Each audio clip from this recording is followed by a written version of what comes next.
अजमेर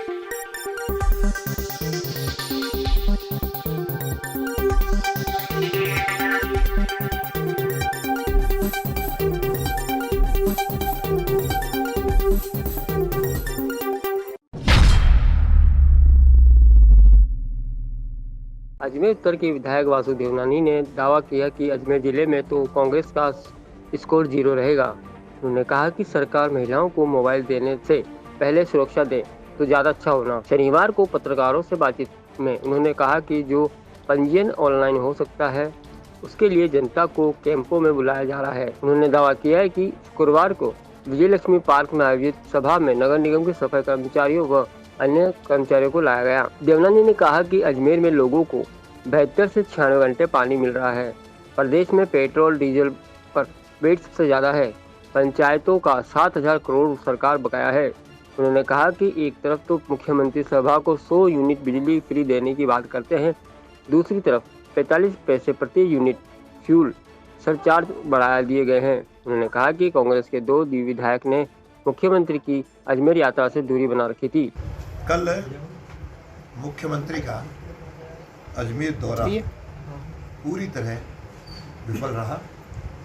उन्होंने जिस महंगाई राहत कैंप का में शामिल हुए वह वास्तव में महंगाई राहत कैंप नहीं, वह एक तरह से मजबूरी कैंप है, क्योंकि सारी सुविधाएं बंद कर दो और उसके बाद रजिस्ट्रेशन के लिए लोगों को मजबूर करो, लोग पेंशन के लिए और बाकी अपनी आवश्यकताओं को पूरा करने के लिए कैंप में उपस्थित हुए।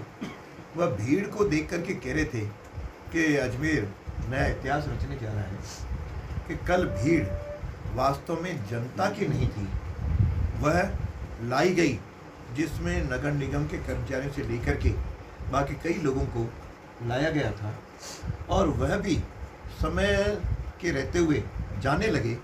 उनको तो रोकने के लिए दरवाजे को बंद करके और ताला लगाना पड़ा। ऐसी स्थिति में यदि मुख्यमंत्री कहें कि हमारा ये कैंप सफल रहा और इतनी भीड़ उमड़ी, और साथ में उन्होंने ये कहा कि अब जो है नया इतिहास ये दौरा रचेगा, यह इतिहास निश्चित रूप से रचेगा।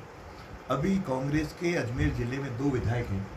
कल कांग्रेस के संयोग से वो दोनों विधायक कल अनुपस्थित रहे। इस बार तो 8 में से 8 विधायक भारतीय जनता पार्टी के आएंगे, और प्रदेश में भी नया इतिहास रचा जाएगा जब कांग्रेस की केवल एक फॉर्चूनर गाड़ी जितने एमएलए आएंगे। ये मैं नहीं कह रहा हूँ, ये खुद इनके मंत्री तक कह रहे हैं, क्योंकि यदि वो चाहते तो जनता को, बुजुर्गों को और महिलाओं को ये तकलीफ नहीं होती और सारी उनको ये चीज़ें ऑनलाइन वो प्रदान कर सकते थे। मैं तो कह रहा हूँ कितनी बार भी आ जाएं, अजमेर की जनता उनके बुलावे में नहीं आ सकती। वह चाहे सोने के सिक्के भी बांट दें तो भी मुख्यमंत्री की कांग्रेस वापस सरकार नहीं बना सकती, ये वो अच्छी तरह समझ लें। और दूसरा मुझे जो कहना है कि इस बार उन्होंने लोकल कांग्रेसियों को भी एक तरह से नकारा साबित कर दिया कि अजमेर की सारी कमान, जिसका अजमेर के साथ कोई संबंध कभी पहले नहीं रहा, पिछले 3-4-5 महीने में आकर के जब अपनी विषायत करने लगे, उसके कारण से कांग्रेसियों में भी काफ़ी बड़ी निराशा है। और दूसरा, ये हमेशा मुख्यमंत्री जी लोकतंत्र की दुहाई देते हैं और मोदी जी पे या बाकियों पे कई आरोप लगाते हैं, लेकिन कल इनके द्वारा भी कहीं विरोध नहीं सहा जाता। एबीवीपी के कार्यकर्ता जो एडीएम के पास केवल ज्ञापन देने की अनुमति लेने गए थे, ज्ञापन देने की अनुमति तो दूर रही, लेकिन उनको तुरंत हिरासत में ले जा करके और मुख्यमंत्री जी के दौरे तक उनको हिरासत में रखा। ये लोकतंत्र की हत्या नहीं तो क्या है? इसका मतलब मुख्यमंत्री जी भी अपना विरोध सहन नहीं कर सकते। इस प्रकार का इतिहास ये जो बना रहे हैं, मैं समझता हूँ कि वह बहुत ही एक तरह से चिंताजनक है।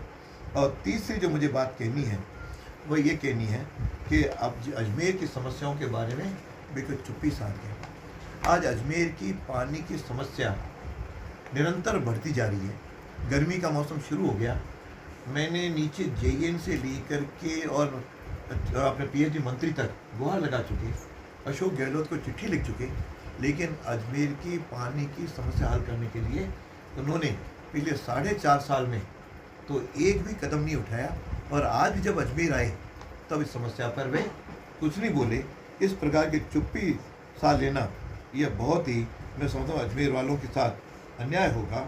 और ये जो मुझे एक एग्जाम्पल ध्यान आता है, जब कभी किसी को अपनी दुकान बंद करनी होती है या उसकी होने जा रही होती है तो अपनी दुकान का सामान रियायत पर और उस पर कई प्रकार के वो डिस्काउंट वगैरह दे करके अपनी दुकान खाली करता है।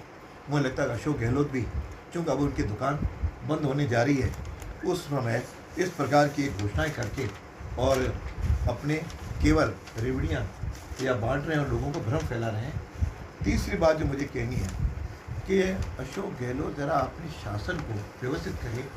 आज पेट्रोल पंप वालों के 400 करोड़ रुपए बकाए हैं, इसलिए आज से पेट्रोल पंप वालों ने सरकारी वाहनों को अपना डीजल और पेट्रोल देना बंद कर दिया।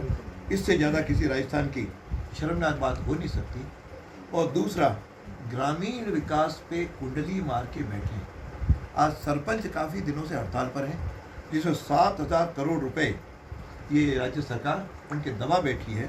क्योंकि केंद्र राज्य सरकार जो वित्त आयोग है, ये प्रतिवर्ष 3,000 करोड़ रुपए सहायता इनको देता है, जिससे विकास ग्रामीण क्षेत्र के होते हैं। 2 वर्षों के अभी तक ये 7,000 रुपये ये दबा के बैठे हैं। इसके अलावा अक्टूबर में केंद्र सरकार से इनको 1,500 करोड़ रुपए मिले, इनको भुगतान हुआ है, लेकिन वह अभी तक इन्होंने भुगतान नीचे पंचायतों को जारी नहीं किया। यहाँ तक मनरेगा, जिसकी बड़ी डींगे हाँक रहे हैं, मनरेगा को भी 2,200 करोड़ रुपए बकाया है, जो उन्होंने अब तक नीचे नहीं दिया।